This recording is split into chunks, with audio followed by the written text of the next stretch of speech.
Gabon, astrena dugu berriro, aste berri bat hasi dugu eta protestak eta bilerak egin dituzte garraiolarien grebaren 8. egunean Hego Euskal Herrian.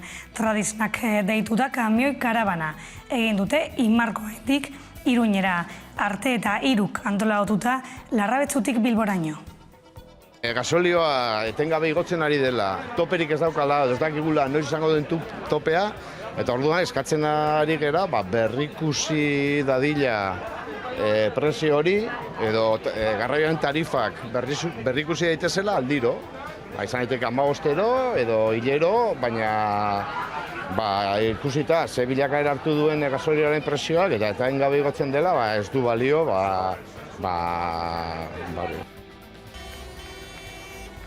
Protestak eta bilerak egingo dituzte garraiolarien grebaren 8. egunean. Ikusmira Madrilen dago. 10 bildu baitira Sánchezen gobernuko presidente ordea eta beste 2 ministro Espainiako errepide garraioko batzordeko kideekin. Zehazki orain arte grebarekin bat egin ez dutenak dira bilduko direnak. CNTSek erregaien salneurriaren gorakada gelditzeko berehalako neurri ekonomikoak hartzeko eskatu dio Espainiako gobernuari. Baita lanuztearen nahi ez duten garraiolarien lanerako eskubidea errespetatzea ere. Edonola ere, bileran bozeramaileek ultimatuna jarri dute mahai gainean, eta erregaien prezioa merkatzeko berehalako neurriak hartzen ez baditu Sánchezen gobernuak, grebarekin bat egitea ez dute baztertzen. Grebaren eragina gero eta handiagoa izaten ari da industrian eta merkataritzan. Iruñeko Volkswagenen lantegiak esaterako itxita egongo da gaur, hornigaien faltaren ondorioz. Gasteizko Mercedesen fabrika ere, baina Hamaika Telebistak jakin izan duenez, etena pieza faltagatik da eta ez garrailarien grebaren ondorioz. Errenteriako Papresa paper fabrikak ere jarduera etengo du. Garraio grebak eragindako lehengai faltaren ondorioz, ohar baten bidez jakinarazi duenez, ez du zehaztu zenbat egunez egongo diren galderik. Bestetik merkataritzari dagokionez produktuen eskazia nabaritzen hasia da.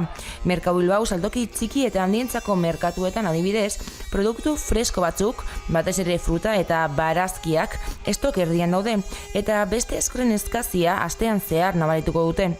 Arrantzan ere izaten ari da eragina, Euskal Arrantzaleek iragan astelehenetik daude iritazoratu gabe, eta gaur erabakiko dute aurreantzean zer egin. Halaber, hornidura esan nabaritzen hasia da gasolindegietan. Adibidez, Bizkaiko Eizigazeko Galdakaoko eta Mungiako estazioak erregerik gabe geratu dira. Lan gatazkekin jarraituz, greba eguna izan dute gaurkoa ere, Eusko Jaurlaritzako Betion telelaguntza zerbitzu publikoko langileek, LAB, ELA eta UGT sindikatuek 4 greba egun deitu dituzte martxorako. Eusko Jaurlaritzari gatazka honetan inplikatzea. Izan ere, Eusko Jaurlaritza da zerbitzu honen titularra eta diru galanta ematen die enpresa publiko, enpresa pribatu batzuei zerbitzuak kudeatzeko. Orduan, gu nahi duguna da, hori gure lan baldintzak hobetu eta hori da, salatzen dugu. Eta arlo ekonomikoko berriekin jarraituz, gerraren ondorioen artean kokatzen dira abeltzainak ere, izan ere, zerealeko izlek inoiz baino garestiago saltzen dute eta abeltzainak itota daude desorekak, abere buruak gutxitzearekin mehatxatzen du. Ukrainako gerra hasi baino lehen zerealaren kostua ordurako garesti zegoen. Garitonak 290 euro inguru balio zuen eta artoarenak 270 euro inguru. Orduko egoera oso zaila zen abiltzainentzat zerealaren prezioa dela eta sektorerik kaltetuena izanik. Gainera koronavirusaren krisiak jota zegoen. Une honetan gerraren testu inguruan gariaren eta artoaren erreferentziazko prezioak 400 eurotik gorakoak dira, edo zuzenean kotizaziotik kanpo geratu dira. Hori ala orain lehen gai horiek saltzen dituen beste norbait aurkitu beharran dira hainbat abeltzain. Esaterako Nafarroako EHN sindikatuko Fermin Gorraiz abeltzainaren txalei begiratuz gero, animalia banak 2,5 tona pentsu kontsumitzen ditu jaiotzen denetik, amak zer jaten duen kontuan hartu gabe. Behin hildakoan txal horretatik 420 kilo haragi lortzen dira. Prezioen igoerarekin gutxienez, animalia elikatzeak 300 eta 400 euro gehiago balio du gerra hasi zenetik. Kostu horretan ordea ez da kontuan hartzen animalia horren amaren kostua edota argiaren edo erregaiaren igoera. Fermin Gorra Izabeltzainak epertainerako egoera beltz ikusten du. Izan ere kontua ez da soilik ale ukrainarra herrialdetik ez ateratzea. Zalantza handiak daude datorren urtean uzta normalizatua izango ote den. Datuak aintzat hartuz Espainia zereal urriko herrialdea da eta 14 milioi tona inguruko falta du. Estatu mailan inportatzen den zereal nagusia artoa da eta horren 22% Ukrainatik ekartzen da. Ukrainak 14-15 milioi tona arto esportatzen ditu eta horietatik 2 milioi inguru Espainiara iritsi beharko lirateke. Ziurgabetasun gehiegi burtsen kotizatzen duten lehen gaien kasuan. Beraz nahikoa da zalantzak egotea prezioak ekonomia realak bere gain har dezakena baino haratago joateko.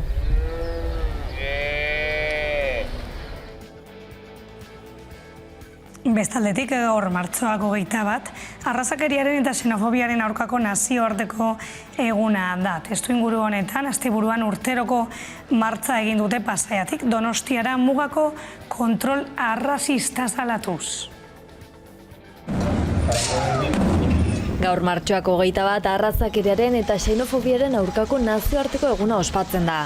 Horren harira urteroko martxa egin dute asteburuan Pasaiatik Donostiara pasa lelopean. 25. urte hurrena izan du arrazakeriaren eta xenofobiaren aurkako martxak aurten eta 100 lagun bildu dira bertan. Medikus Mundi Gipuzkoa SOS arrazakeria eta gobernuz kanpoko erakunden koordinakundaren eskutik Irun eta Hendaia artean poliziak egiten dituen kontroletan jarri dute arreta aurten.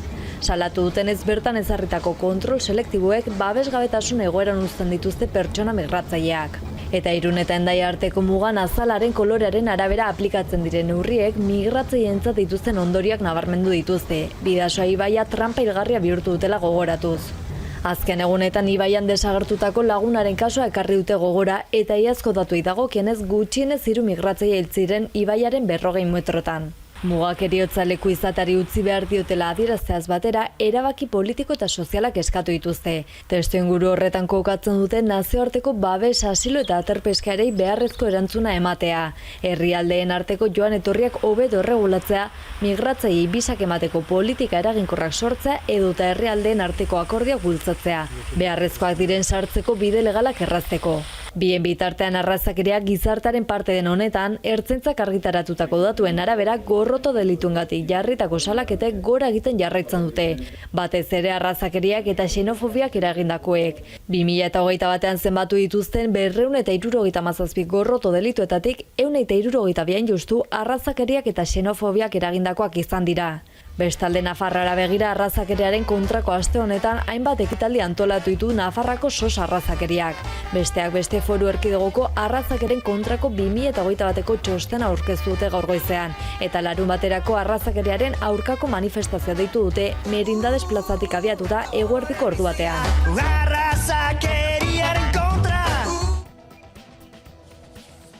Bestetik Ukrainak baztertu egin du Errusiaren eskaera, ez du oraingoz Mariupol entregatuko. Moskuk ultimatuma bidali dio Ukrainako gobernuari, galdegin dio hiritik atera dezala armada, baldin eta bertako zibilak ebakuatu nahi baditu. Kiebek erantzun egin du eskaera hori erokeria bat dela. Sara Polo, Save the Children Euskadiko aurrentzako politiken naturadunarekin egin dugu konexioa eguerdian eta Ukrainako gerrak aurrengan duen eraginaz modu honetan aritu eginda.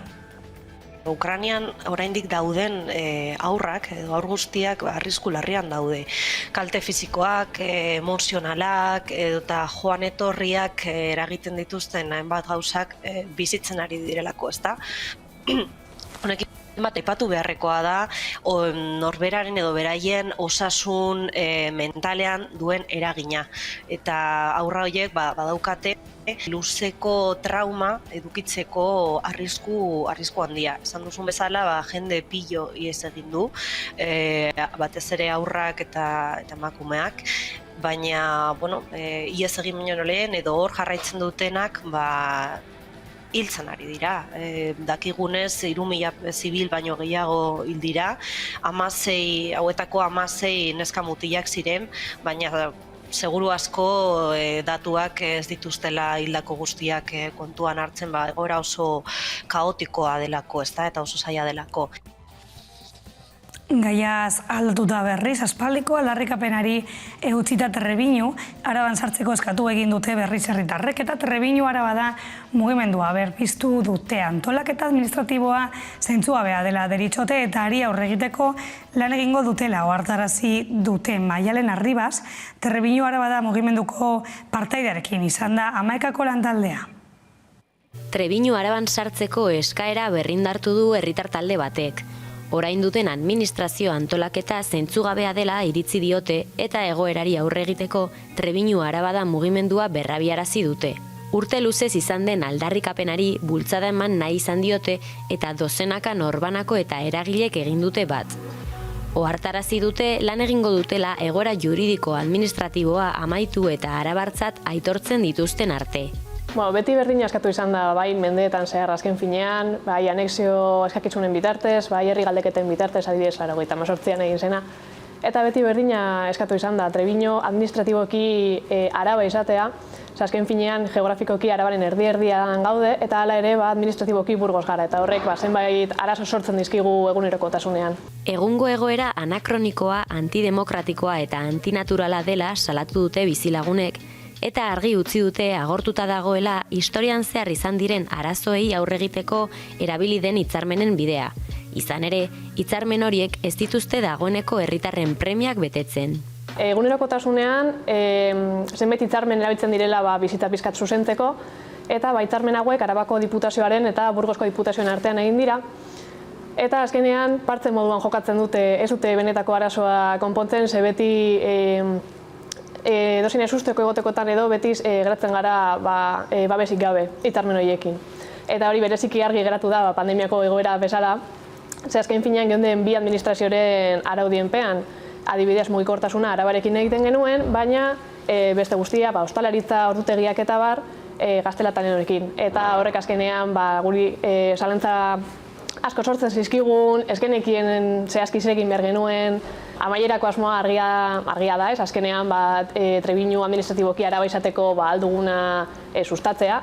Eta hori egiteko egimen txikiak gaude prestatzen, eta alde batetik martxan dagoena da herritarrei eskatzea Trebiñu Araba da esaten duten banderak balkoi eta lehioetan jartzea, azkenean pizkat agertarazteko herritarren nahia edo. Eta gero pizkat etorkizunerago begira, bai korrikaren kilometro bat hartu dugula, justo enklabera sartzen deneko lehenengo kilometroa, azkenean aldarrikatzeko Trebiñu Araba dela eta horretaz gain euskara ere Trebiñuren parte dela esateko edo. Alderdi politikoei eta implikatutako administrazioei exigitzea benetan iniziatiba bat izatea konpontzeko eta ez bakarrik hitzetan geratzea beti bezala. Gasteizain hurbil izan da Trebiñarrek han pasatzen dute denbora gehiena. Eguneroko bizimodua hirian egiten dute bai ikasketen aldetik bai lanari dagokionez.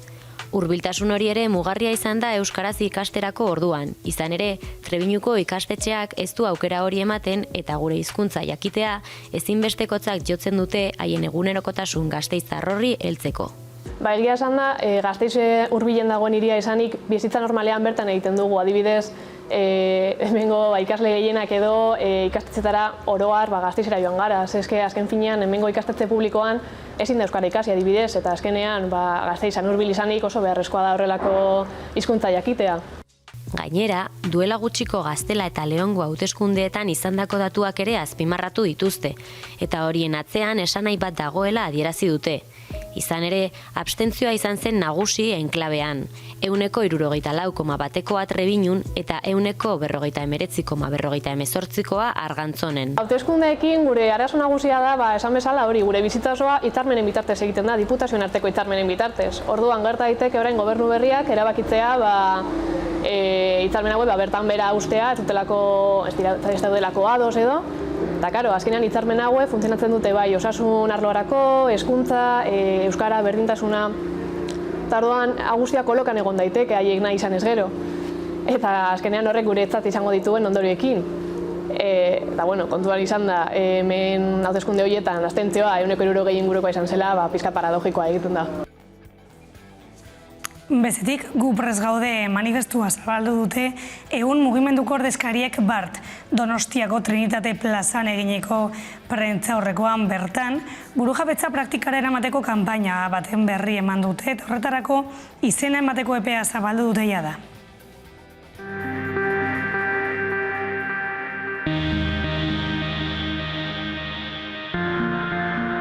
pantaila aldatzera esan nahi du burujabetzak praktikan jarriko ditugula, eta burujabetzak praktikan jartzeak esan nahi du edo lehen ditugun aurrekariak hartuta intsumituak edo ikastolek egin zuten bezala edo beltzek bere estatu batuetan eserleku bat izan zezaten egin zituzte aldarrikapen horiek.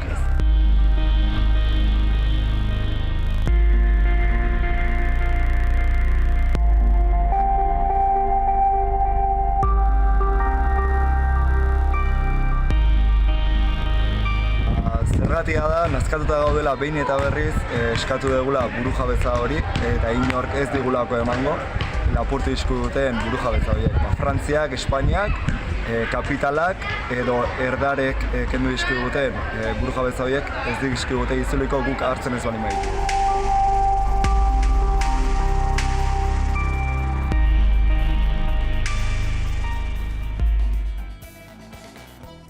Txori Urdinak liburu argitaratu egin du Sigorroleaga kazetariak eta lanaren nondik norakoak ezagutzeko gurean izan dugu gaur eguerdiko gonbidatu nagusi gisa espetxeaz, zigor sistemaz eta zigorraren kulturaz hausnartzera gonbidatzen du liburuak.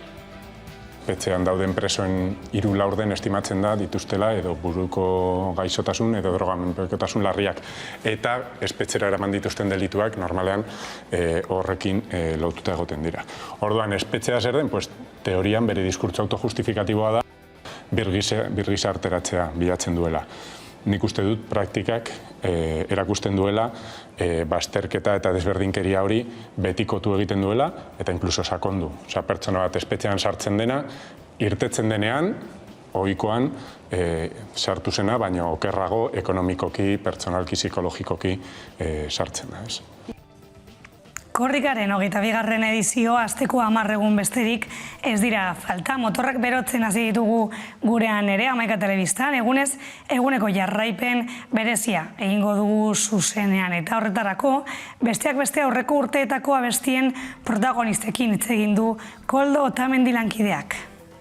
Horretan bi urtero behin, zehazki, kantuak protagonista izaten dira, urte bakoitzeko kanta asko entzuten da, eta horietako asko ere geratzen dira gure memorian urte luzetan zeharrez.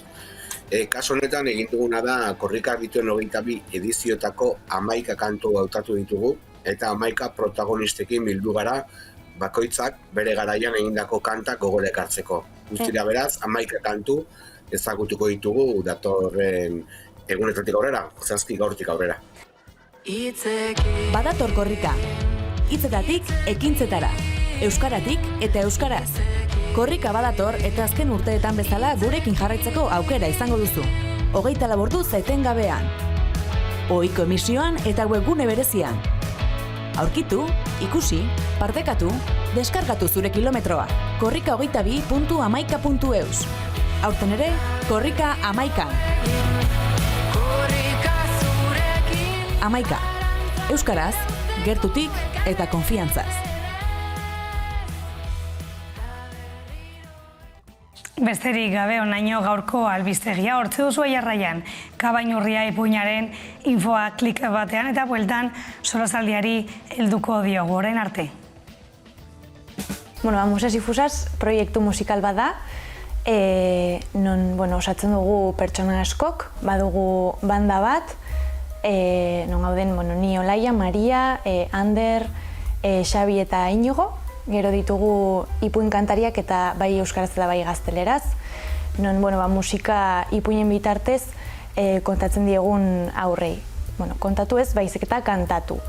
Aukeratzen ditugu ipuin bereziak, mezua duten ipuinak, aurrak identifikatuta sentutu aldiren ipuinak, eta musika jartzen diegu. Baitere baditugu proiektu desberdinak, orain proiektu feminista batean gaude, musikalizatua, eta egiten ditugu tailerrak, haurdun dauden emakumeekin tailerrak baita ere, musika nolabait eraman pertsona guztiei, adina eta egoera desberdinei. Azken fina bada musika edozein pertsonari eramatea, pentsatzen dugulako funtsezkoa dela musika pertsonetan, nolabait emozio bide oso potentea delako eta funtsezkoa delako musika gure bizitzetan.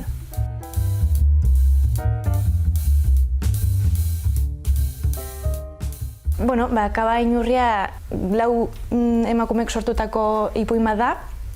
Hemen, Diana eta Bio gaude, baina idazlea Adriana daukagu eta musika konposatu duena Maria.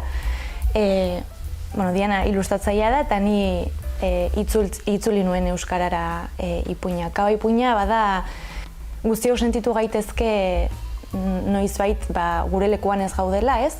Eta Inurri oso ausarta bada, bere inurritegian bizi da eta badoa esploratzera kanpora eta badoa bere lekua bilatzen, ez? Ausarta dela esaten dugu, zeren bera entzuten da, ez? Bere burua entzuten du eta zer nahi duen jakiten du bere emozioak entzuten. Eta horrela bere bidea eramaten du. Kaba Inurriaren istorio txiki bat da, baina hori joaten zarenean aurrerantz ipuinean ikus dezakezu, zenbait balore ere dituela eta hori aurrentzako produktu bat bezala atera dugula, baina errespetua beti oso bizia izanik hori haurtzaroarengan.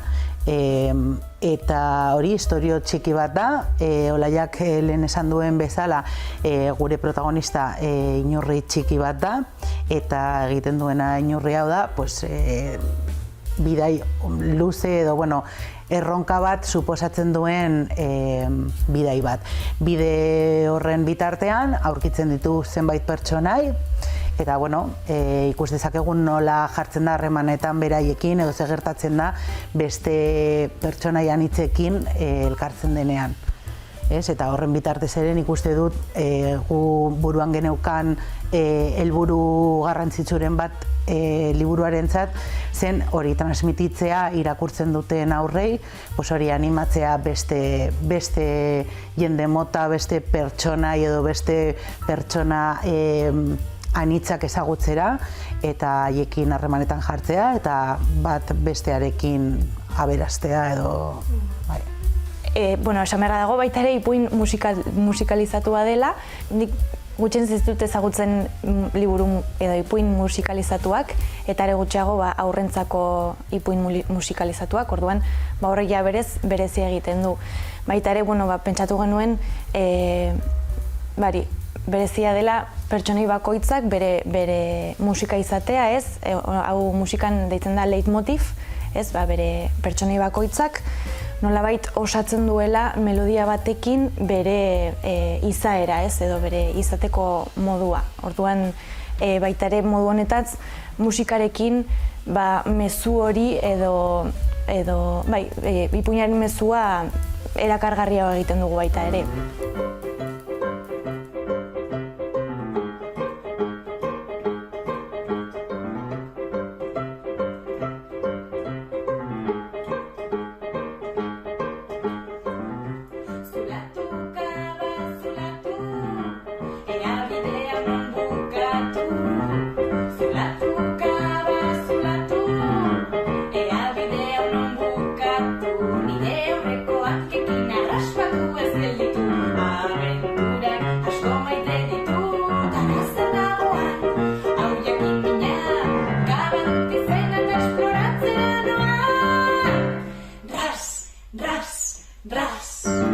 Non eskuratu dezakegu hemen Labaletan, Herripagainako auzoan, hemen dago salgai eta baita ere Musasifusas-en webgunean, dela musasifusas.com.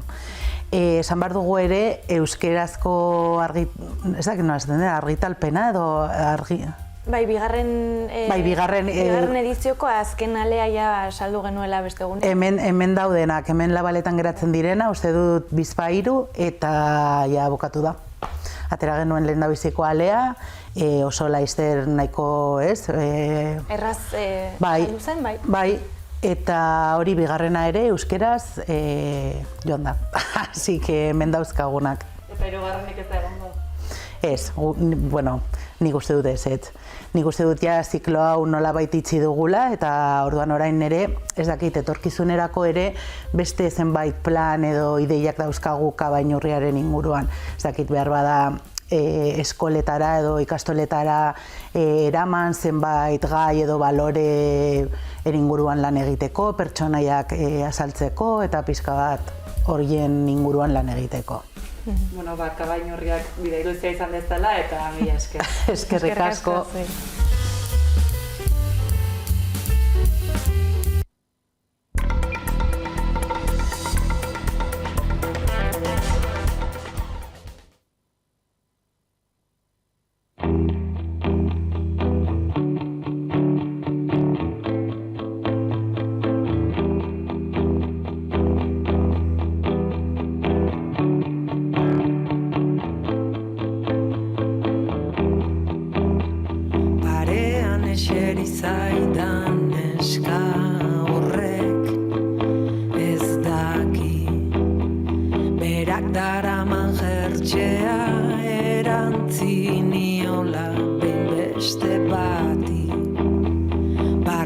Begiratzen du berak leiotik alako kotxe gorri baten maitatu zuen aspaldi kotxe gorrikoak ikusi du kalea gurutzatzen bihotzak salto egin dio giratu da eskerrak bera ez dena bada beste norbaitentzat norbait ordea nahi gabe ukitzen diogu elkarri efemeridea.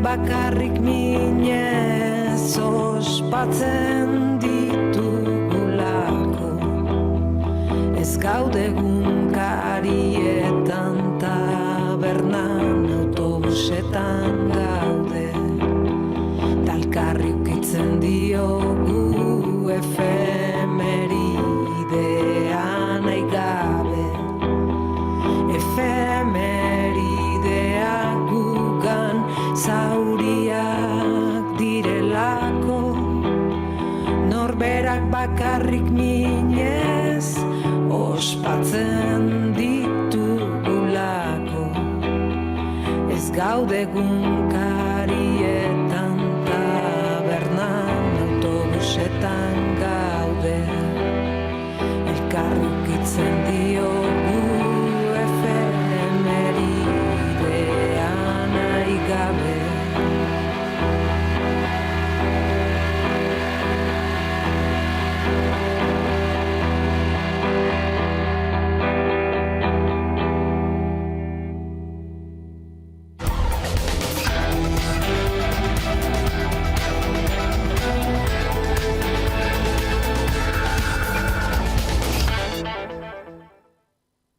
Gabon berriro gaude gaurko solasaldian, gaur gurekin Eneko Ander, ondo etorri. Eta Carlos Renedo, ondo etorri bebai. Eta lehenengo gaia jorratuko dugu jarraian. Izan ere, martxoaren 18an aurreko ostiralean zehatz-mehatz, Eusko Legebiltzarrean hezkuntza akordioa adostu egin zen bestalde, sindikatuak ez daude ados zirriborroarekin. Horren inguruan aritzeko gurekin dugu pantailaren beste alboan Irati Tobar, Labeko irakaskuntza idazkaria. Gabon, Irati. Gabon, bai. Zuek, esatozte bat hezkuntza akordio berriarekin eta ostiralean esan bezala greba egintzen duten, ezta? Zer da salatzen duzuena? Igual aipatzearren, lau sindikatuok aipatu genuena zen, ez gaudela bat, atera zen lehen zirriborroarekin. Otsailaren 8an parlamentuan osatu zen ponentzia batzordeak, zirriborro bat egin zuen, eta sindikatu bakoitzak bere balorazioa egin ondoren, partekatu genuen eta partekatze horretan, ikusi genuen aldarrikapen komun batzuk genituela, oso ezberdinak garen sindikatuak, eta uste dugu gure arteko akordio importantea lortu genuela, incluso leloa ere adostuta, esaten genuen publikoa euskalduna eta propio helburu hezkuntza legea langileekin eraiki nahi genuela. Orduan mobilizazioa egin genuen ostiralean eta ostiral honetarako greba deialdi bat geneukan, eta gaur eduki dugun intersindikalean, nolabait erabaki dugu sindikatuok greba bertan bera ustea. Sindikatu bakoitzak posizio ezberdin badauka, eta uste duguna da, guk behintzat labetik uste duguna da edukiak sakon aztertu behar ditugula. Pasaren ostiralean alderdi politikoen arteko harreman eta harremanen ondorioz testu berri bat atera zen, testu berri hori oraindik ez dugu ezagutzen definitiboa dena, ostegunean ezagutuko dugu eta astelehenean bozkatuko dute. Eta uste dugu testu berri horretan, egon daitezkela elementu berri desente, nahiko genituzkenak lasaitasunean aztertu eta seguruena gabeziak ere bai, ez? Intersindikal honetan, Esteilaz eta Komisiones artean eraiki genuen intersindikal honetan, esaten genuen bi helburu genituela. Eta bat zen, salatzea prozesu honetan langileok ez garela entzunak izan, eta ondorioz hezkuntza legearen prozesu luze honetan nahiko genukela gurekin, langileokin adostasunez ere bai gure parte hartzea prozesuan bermatzea, eta gurekin gauza desente negoziatzekoak direla uste dugu, bereziki araudiak edo normatibak langileo eragiten digutenak, hori bat. Eta bestetik, lehenengo zirriborro horrekiko gure desadostasuna adierazi, ez? Eta hor 8 aldarrikapen planteatzen genituen, adostasunez landu genituenak, eta horiek lortzeko borroka edo mobilizazio dinamika bat jarri genuen mahai gainean. Gaur-gaurko aztertu beharko dugu sindikatu bakoitzak zelan baloratzen duen, eta 8 aldarrikapen horiek aurrera eramateko testuak jasotzen dituen, ez dituen jasotzen, sesakontasunekin nahiko genuken landu, eta guk behintzat badakigu batasun sindikalean egin beharko genukela, indarra ematen digula sindikatu guztiak batera egitea, importantea dela lortu dugun adostasuna gure artean, eta bidea luzea izango dela, lege honek orain bozkaketa bat behar du, parlamentuan eztabaidatu behar da, eta gero artikulatua idazten hasi behar da, eta prozesu bide luze horretan nola eragin aztertu behar dugula, eta alba da besteekin hobeto. Eusko Alderdi Jeltzaleko legebiltzarkide den Leixuri Arrizabalagaren esanetan, herri akordioa da. Lortu dutena hezkuntza inklusibo eta kalitatezkoa bermatuko duena. Zuek ados, zaudete horrekin? Ados horrela titular horrekin, esan genezake ezetz. Herri akordioa izan daiteke alderdi politikoen artean lortu den akordio bat, ikusi beharko genuke zeri erantzuten dion. Erantzuten dio benetan hezkuntza komunitateak dituen eskari hoiei, orduan baloratu beharko genuke. Ia akordioa den ala ez, guk momentuz esaten duguna da ez gaituztela aintzat hartu, badaukagula zerrezana gauza askotan, adibidez, ditugun eduki gutxietatik, badaude elementu batzuk, adibidez, haurreskola partzuergoa izango da 0-3 zikloari dagokionean, haurreskuntzako 0-3 zikloari dagokionean, 0-2 eskaintzaren unibertsalizazioa hartuko duena. Guk hori egok ikusiko genuke, noski, hori borrokatu dugulako, baina hori langileokin negoziatu beharko dugu nola egiten den. Zer gertatzen da gainerako eskaintzarekin? Beste elementu bat txertatu dena publifikaziorako araudi bat egongo dela, hala nahi dutenentzat. Publifikazio araudi bat egotekotan langileokin negoziatua eta adostua izan beharko da. Adibidez, inbertsioari dagokionean, edo inbertsioaz gain, esaten dugu, gutxienez gure ustez, eta lau sindikatuak ados gaude, barne produktu gordinaren 6% izan beharko. Horrelakorik jasotzen du testuak, eta horrelakorik jasotzearekin batera, guretzat ezinbestekoa izango litzateke adibidez egun ratioak jeistea, irakasleenak, ikasle hezitzailenak edo bestelako hezkuntza langileak, sukaldariak, garbitzaileak, jangelako langileak izan ditzaketen horiek. Horrelakorik jasotzen da, uste dugu, langilei dagokionean, seguruena aztertuko dugu, zeinetan dauden aurrera pasuak, zeinetan dauden gabeziak, eta egin beharko duguna da sakontasunez, eta, sakontasunez aztertu eta findu, gure aldarrikapenak benetan horretan eragiteko. Hemen daukaguna testuinguru berri bat, hezkuntza lege bat ateratzeko dago testuinguru berri batean, eta testuinguru hori da, jaiotze tasak bera egiten du, matrikulazio kopuruak bera doaz. Eta matrikulazio kopuruak bera egitearekin batera, egun dagoen eskaintza, behintzat hezkuntza sail honentzat ez da sosteniblea. Guk esaten dugu, horren aurrean aukera badaukagu benetan hezkuntzak behar duen eraldaketa horretarako. Hezkuntza sistema bera berplanteatzeko, Euskal Herrian eraiki nahiko genuken bestelako hezkuntza sistema burujabe eta propio horretan aurrera pausoak emateko, hezkuntza lege propio bat egiteko eskumen gehiago izango dituenak, Madrilek esartzen digun horretatik harago, eta bide batez, ratio horiek jeitsi, lanpostu guztiak mantendu, hezkuntza kalitatean hobetu, segregazioari aurre egin, bereziki, segregazioak daudela esaten dugu guk, baina egoera sozioekonomikoari lotuta eta jatorriagatik ematen den segregazio horri erantzunez, batzuetan, kontzentrazioak ematen direlako ikastetxe konkretu batzuetan, ikastetxe horiek era objektibo batean aztertzeko esaten dute indize bat, sortua dago, eta indize hori arau publiko bezala esarriko da, indize sozioekonomiko eta kulturala,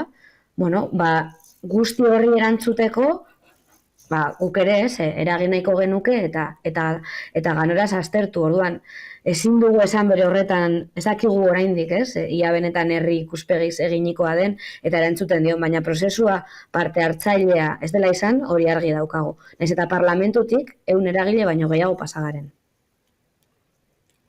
Irati, mila esker gurekin gaur egoteagatik eta zuen eskaera edo azaltzeagatik. Eskerrik asko zuen. Besterik gabe, gabon. Gabon. Orain zuek, Eneko Carlos, hau entzun da, zein da zuen iritzia hezkuntza akordioaren, hezkuntza itunaren inguruan? Nik uste ez gaudela oso iltuta ikustera horreako akordio zabalak ikustera parlamentuan gitzinez. Eta hori niri importantea iruditzen zait, posgarria da alderdi gehienak ados jarri izana horrelako gai batean, azkenean herri honetan hezkuntzaren gaia gai oso korapilatsua da, baina ere kezkagarria da eta Irati Tobarrek aipatu du adostasun hori mugatzen dela parlamentura. Eta parlamentutik kanpo dauden mugimenduak, sindikatuak eta bestelako eragileen iritzi ez da aintzat hartu, bai prozesuan eta bai emoten du, oraindik ez dugu ezagutzen zehatzen bat, akordioan eta herriaz hitz egiten denean eta herri akordioaz hitz egiten denean hori alderdietatik haratago joan beharko litzateke eta hori EAJak jakin beharko luke eta egin. Nik prozesuari begira, bizka bat hori, ideia hori indartzea, ados naiz Iratirekin herri akordio izateko langileak eta segurazio ikasleak eta mugimendu zabalak egon beharko ziren hor. Bai esatea, gaudela ohituta gobernu honetan, PNV-PSN gobernu honetan, normalean arrodillo esaten den moduan legeak onartzea, eta behintzat beste metodologia bat jarri da mahai gainean, segurazki akats eta batzuekin, baina hori badaldaketat. Eta gero akordioari begira, irakurri beharko dugu eta esatea akordio bat dela eta oraindik badagoela denbora Iratik izan duen moduan legea onartu arte. Baina behintzat aipatu diren edo atera diren elementuak irakurri ditugunak interesgarriak izan aldira. Hau da, lau ardatze planteatu dituztela, euskara, eta hori nahiz eta eskola bakoitzak egin behar du bere plan propioa, baina maila berdinarekin atera beharko ziren ikasle guztiak, B2 mailarekin, horrek ere, holan lortzen badakitea, bada arrora pausu potentea, baina, esan dudana, gero irakurri beharko da letra txikia, laikotasuna ere bai jarri da hor mahai gainean, eta niretzako bazen garaile bai olako eztabaida bat emateko da zerbitzu publiko barruan dauden eskola guztiak laikoak izan beharko ziren. Doakotasuna, eta berez ez daudela egongo kuotarik eta bereziki aipatzea aurreskolen zerbitzua 0-2 urteien barruan zerbitzu publikoan sartzen direla eta doakoak izango direla, eta gero segregazioan aurkako plana eta eskidetza izango dela derrigorrezkoa. Orduan, musikak horrela kanpotik ondo sonatzen du, gero egia da, irakirre bako dela eta ikusi jarko dira, segura eskila lehen esaten genuen, egongo diren letra txiki horretan aukerak iruzurrak egiteko edo ekiditzeko helburu nagusiak, eta orduan hori, ikusiko dugu. Eta zeo zer botatzen duzue faltan? Iratik aipatu dut, nik uste dut dela gaur egun gure sistema osoak, baina bereziki hizkuntzak dekon ia ez luzean, eltainan erreto bat eta da demografiarena. Gero eta matrikulazio gutxiago daude, gero eta ume gutxiago daude. Umeek dituzte bestelako beharrak, bai umeek, bai gazteak, bai hizkuntzak eskatzen ditu beste metodologia batzuk, metodologia horiek ezin dira egin 27 ikasleekin, gela baten edo 28 ikaslekin. Hori guztiari erantzuna emoteko akordioa ondo dago, legea ikusi beharko dugu nolakoa dan, baina bereziki horretarako baliabideak behar dira eta dirua behar da eta langileak behar dira. Horren inguruan bai debate ireki bat emon behar dela parlamentuan eta parlamentutik haratago. Seguru nago hau mai gainean egon dela, ala beharrez. Gainera akordio hau epe ertain eta luzera begira dago, ez da epe laburreko akordio bat Espainiako legeak izaten diren moduan, ez da. Hezkuntza lege 11.000 izan ditugu urte hauetan. Beraz, hori bai faltan botatzen dut. Carlosek esan du musika kanpotik polita edo ondo entzuten dela, eta bai, ados nago berarekin, baina ikusi beharko dugu ea zel planteatzen duten baliabidei dagokionez. Ez da bakarrik lege bat egitarena da lege hori nola garatzen da. Bai, nik hori eta jakinda gero horren ostean etorriko dela plan estrategiko bat, edo helburua ez hezkuntzarekin egitea bestelako goeta bat, da abiapuntu bat. Baina uste dela gola beste elementu bat, hemen askotan atera dena, eta oso lotutare segregazioarekin. Eta, hor hezkuntza eta komunitatearen arteko lotura bat badago. Eta herri askotan, herri eskola ondo dagoenean, hori nabaritzen da, herri horren delko zindoan, sortzen den komunitatea, sortzen den lotura, gurasoen artean, eta horrek badu ikada bat gero bizitza komunitarioan, eta aldi berean ere, hainbat lekuetan, batez ere egoera sozioekonomikoa edo soziologikoa txiroa denean, eta arazoak daudenean ere bai oso lotuta aukera ekonomikoekin, eskolak dira horren islada, eta izaten dira ere bai balako gune batzuk hor mantentzeko ikasleak etorkazin oso eskazarekin. Orduan nik uste ere horrek ere behar duela gogoeta bat. Nola usartzen dugu gure hezkuntza sistema, gure hezkuntza zentroak, nekondarek esan duen moduan baliabide konkretuekin eta komunitatea edo herri eta auzoetan dagoen komunitatea.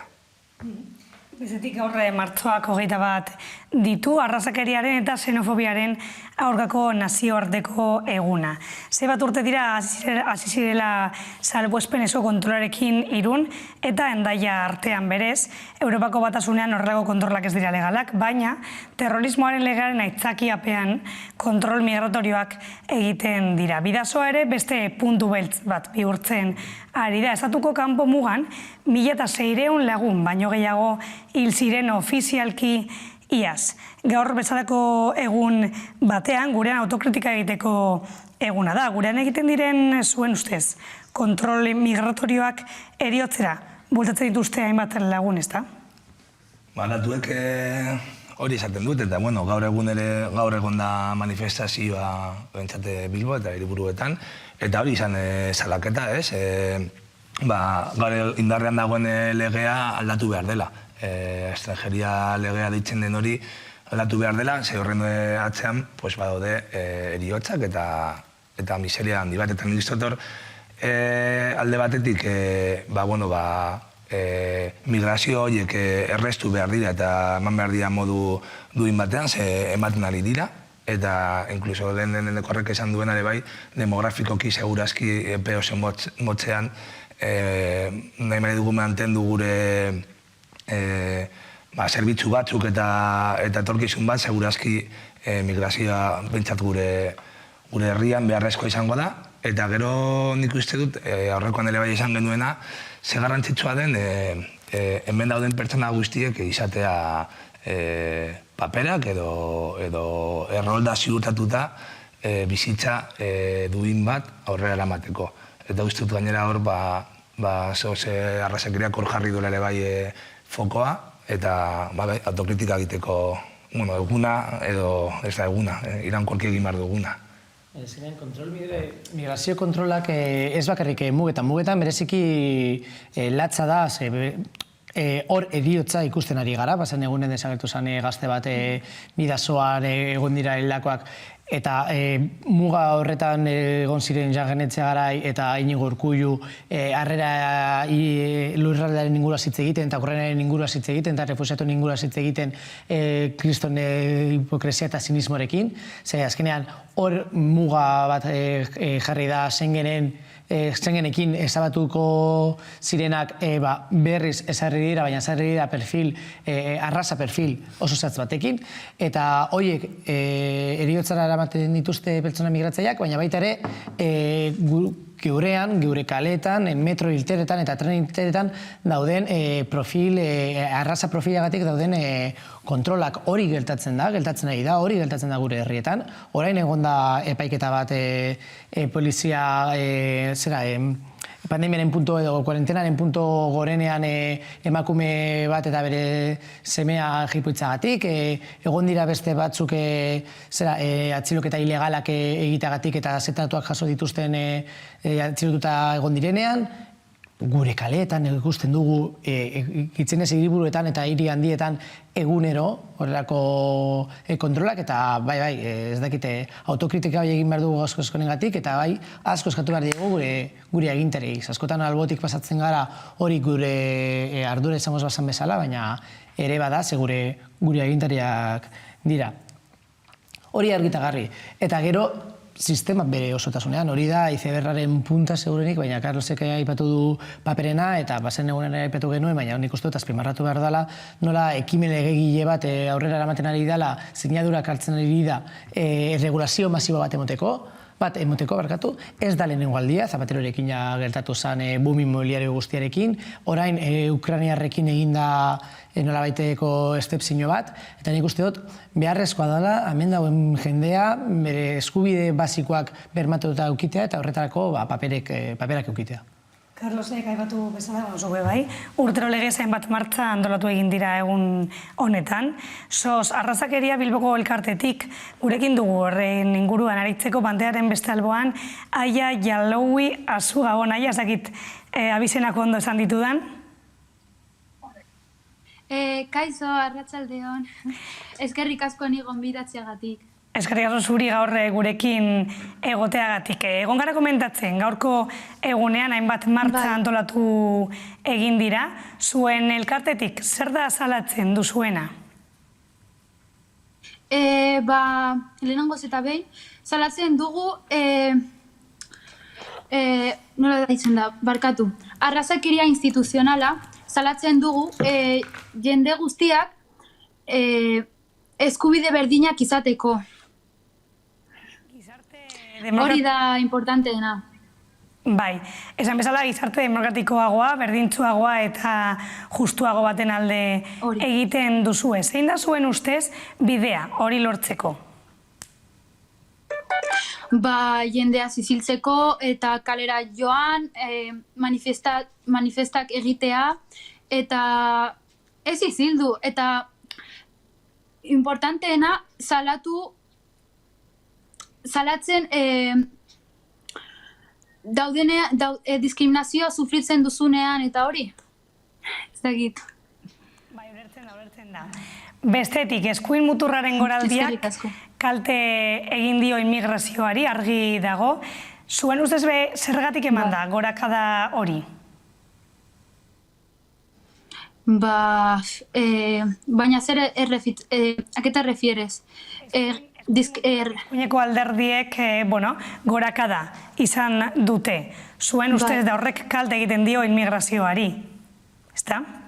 Bai, eta pertsona asko hiltzen dira. Horren ondorioz? Bai, ze beraiek bakarrik odio eta hori transmititzen dute, eta hori kalte egiten dute beste pertsonak etortzen direnak hemendik. Bestalde aia Bilbon, baiketa bat egin zen aurreko astean, Errekalde auzoan gizonezko beltz bat jipoitu zuen talde baten aurka, epaitegiaren kanpoko aldean, elkarretaratzea egin zuten kolektibo askok. Hori ez zen izan kasu isolatu bat, ez da? Zein da zu adibidez hemen ikusten duzun egoera? Beste pertsona, beltza edo beste leku batetik egiten duenean hori, jende asko ikusten dute eta nola esplikatuko dut. Jende ematen du importantzia beste lekutik etortzen denean. Baina hemendik bada, ez du importantzia hori, ez da pertsona hori, nola esaten da, barkatu. Azaldu, ondo ulertzen zaizu. A ber, pertsona hori beste arraza denean, odio gehiago egoten da, hay más odio obviamente entre esa persona, baina cuando es una persona de aquí ez da horrela, no se le toma de esta persona cuando es de otro, cuando es un inmigrante. Besterik gabe aia mila esker gurekin egoteagatik eta, zuen borroka edo gurekin partekatzeagatik. Zuri. Gabon. Agur. Agur. Ikusi dugu aia, bere edo euren borroka azaldu digu. Gaur egun, Ukrainako errefuxiatuak ditugula horre pilpilean, Ukrainako gerra dauela hor pilpilean, dirudi hauek beste guztiak, baino aurretik daudela, ezta? Bai, azkenean, egin du horren inguruan. Arrasakeria eta arrasa kontu bat datu da barik. Nik uste dut Ukrainiako errefuxiatuekin egoera berezi bat egon dela nun geopolitika eta Rusiaren papera ere oso importantea da. Hau da, Ukrainiako errefuxiatuak, migrante ekonomikoak esango baziren segurenik eskumak eta ultraeskumaren diskurtza oso desberdina izango zen, eta hori oso argi zen behar dut.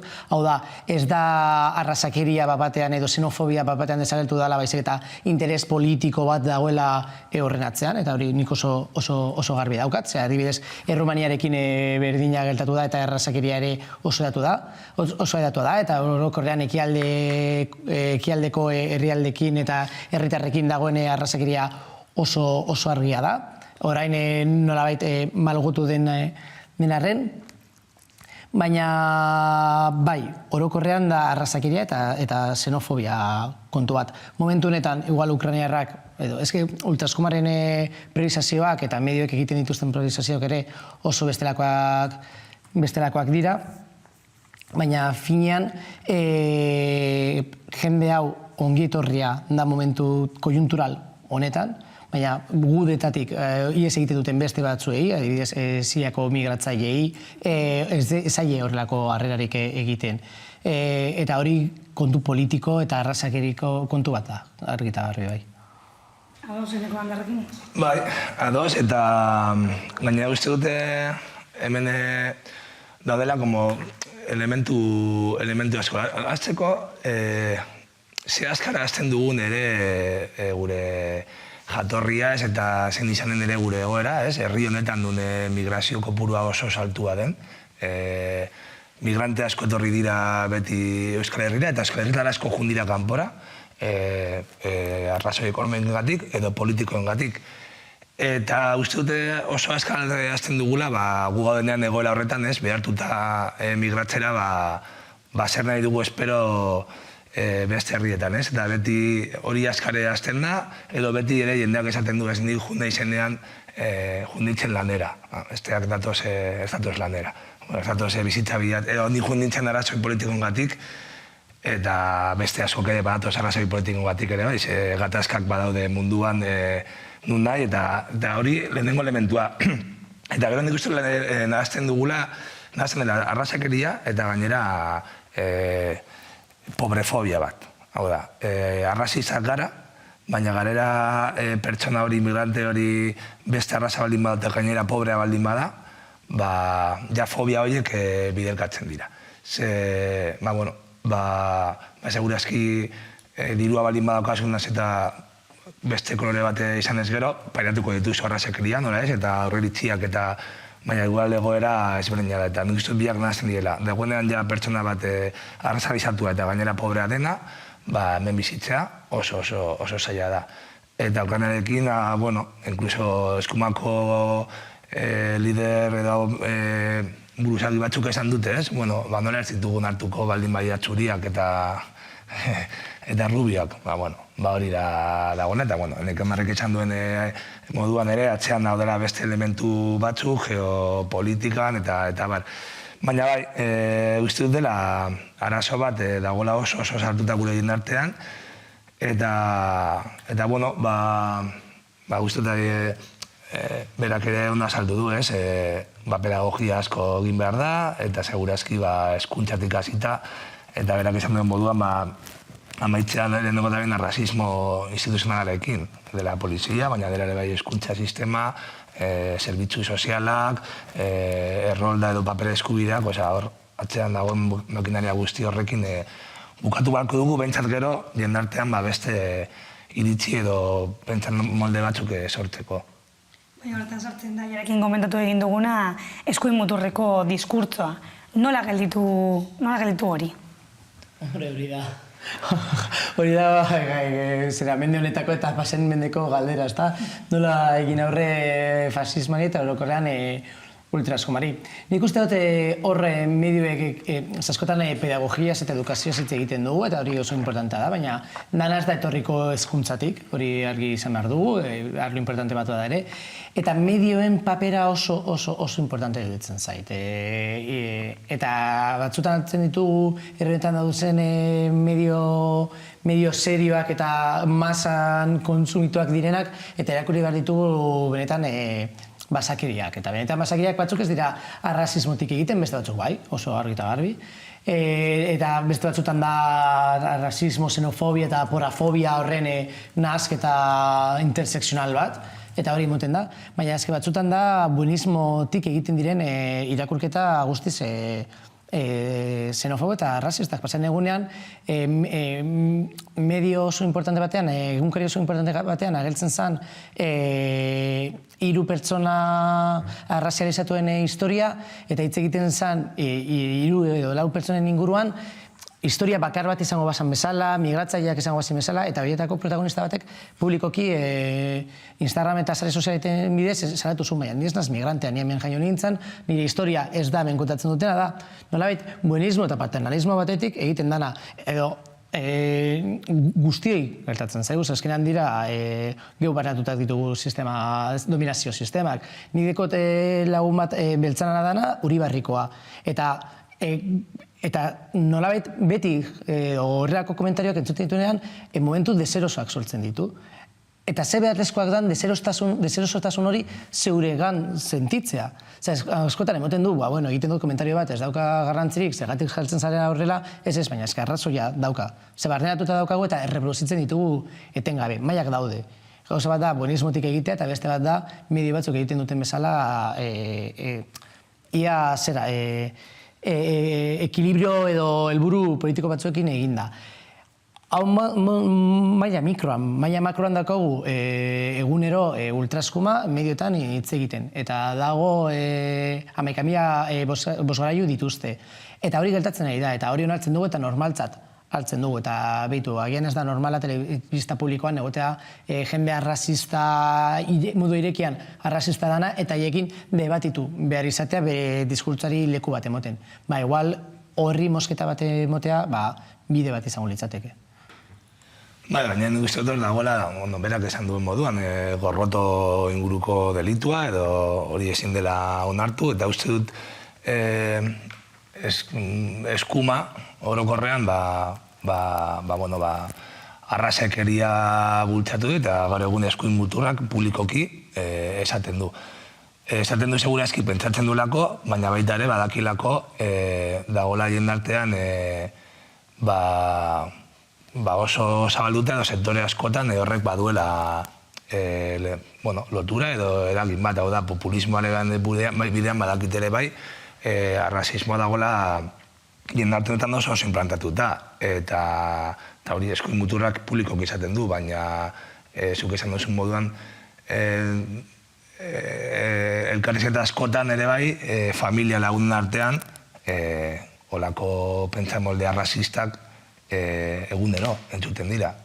Obra batera juten zara, non langileak, arraza esmenetako langilea daude, baina arrazismoa dago obran, eta entzuten dira komentarioak, eta inongo, modu horrela, zabalean orduan, neurriak hartu beharko dira, bentsat medio publikoetan eta diru publikoekin eta espazio publikoetan kidetzeko jarrera eta komentario horiek, baina baita ere egin behar den lan pedagogikoa izugarria da jendartean.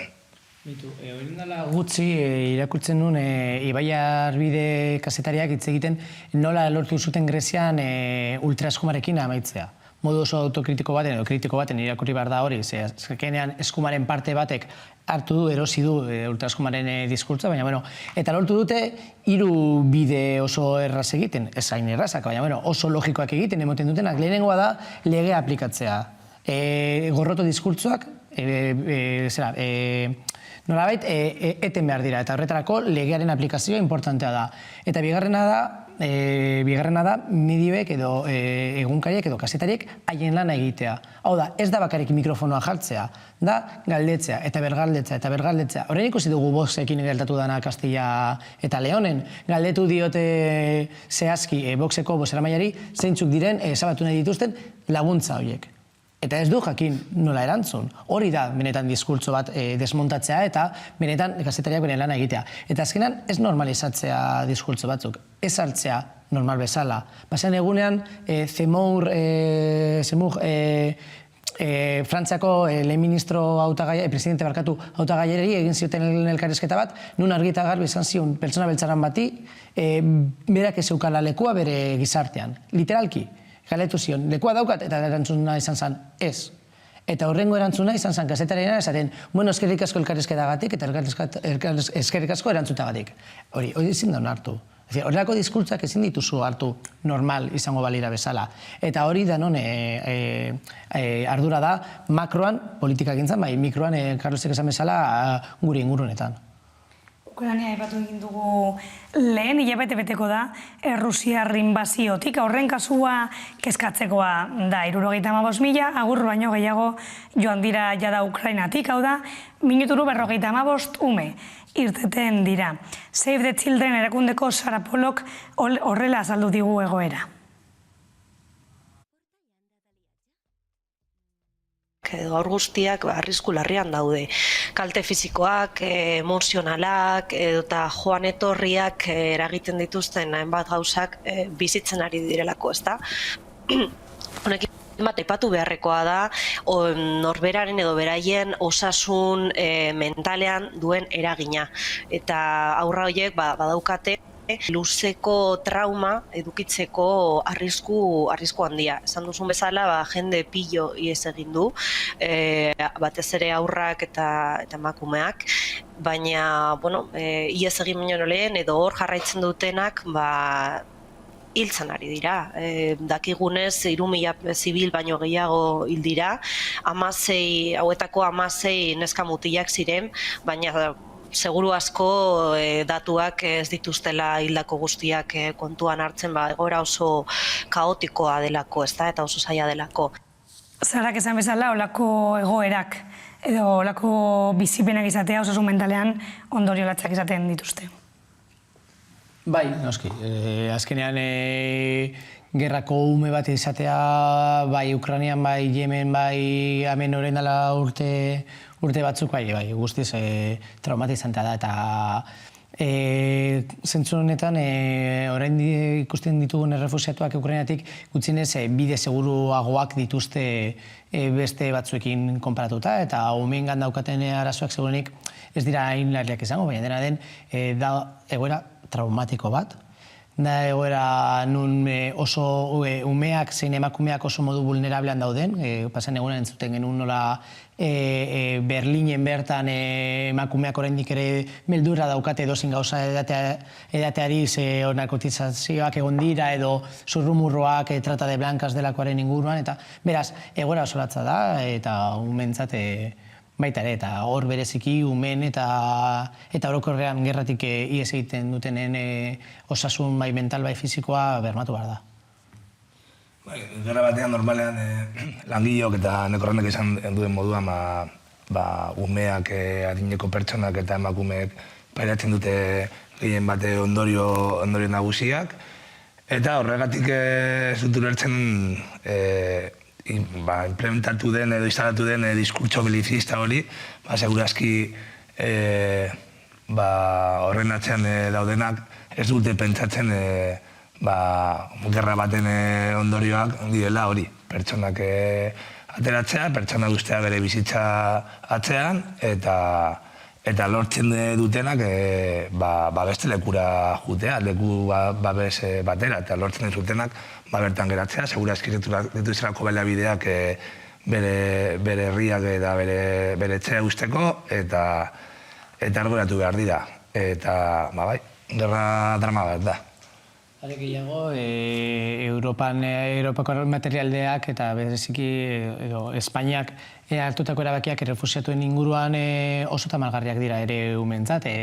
Gizonezkoak ihes egin duten eta lortu duten apurrek gizonezkoak ez dute jasoko errefusiatu estatutua. Ze geratu beharko ziren Ukrainian gerra egiten, hori ere bada ume hauek nolabaiteko vulnerabilitatean jartzea eta familiak banatzea. Gerratik ihes egitea ez da soilik antzinean bezala emakumeak eta umeak lehenengoak izatea ihes egiten eta gizonak eratzea burrukan ez, da gerra eta inbazio eta joku geoestrategiko eta latz eta tamalgarri hauengatik ihes egiten dutenei eskaintzea leku seguru bat. Eta horretarako bai baliabideak, baina erabaki politikoak hartu behar dira, eta esan ez, gerra ez dela bidea eta gerra ezin dela lusatu denboran. Eta diskurtso belicistak egiten dagoena da gerra lusatu denboran. Azkeneko apuntu bezala, minutu geratzen dira. Laburbiltzeko, arrazakeria barrenatuta dugula, uste duzue? Bai, erabat. Uste dut, erabat dakagula. Bai, bizi izan dugu, nik uste dute, txikitatik bizitzen dugu familian, bizitzen dugu eskolan, bizitzen dugu auzoan, eta nik esango nuke guri iraketsi digutena izan da beldurra, normalean ezberdinearekiko beldur bat. Arrazaren koloreagatik, baina baita ere, baldin bada beste fobiak, homofobia, arrazismo eta hori, dagoela basartuta eta arrazismoaren da, eta nik dut bizi izan dugula eta hori aldatzea mentalki, horrek eskatzen dugu txipe prozesu bat buruan oso sakona eta zaila da eta badaukagu. Agian ez dugu esaten publikoki, baina nik uste badakagula sartuta. Azkenean, arrazakeria izan alda reaktiboa, hau da, retzazo bat erekitzea, baina bai emon alda paternalismotik, emon alda beldurra sentitzetik, hau da, azkenean da, zapalkuntza sistema bat guk barrenatu duguna, eta gure baitan, baina benetan baitan dagoena, gauzakin alditugu eta autokritikak izan behar gara, baina hori da prozesu luze bat, eta konstienti izan behar gara prozesu bat dela, eta prozesurik garatu behar dugula gure buruarekiko eta gure ingurunarekiko. Eta ez da beste pedagogia, razializatu pedagogia eskatzen, bezik eta gure lanketa egiten. Besterik gabe, mila eskerrik egote gurekin beste behin egoteagatik. Eta zuek gogoratu bihar hemenengo garela berriro, haueko 9:00, laurden gutxitan eguneko gakoak. Aztertzeko, mila esker eta gabon.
Gigandean ezin dut.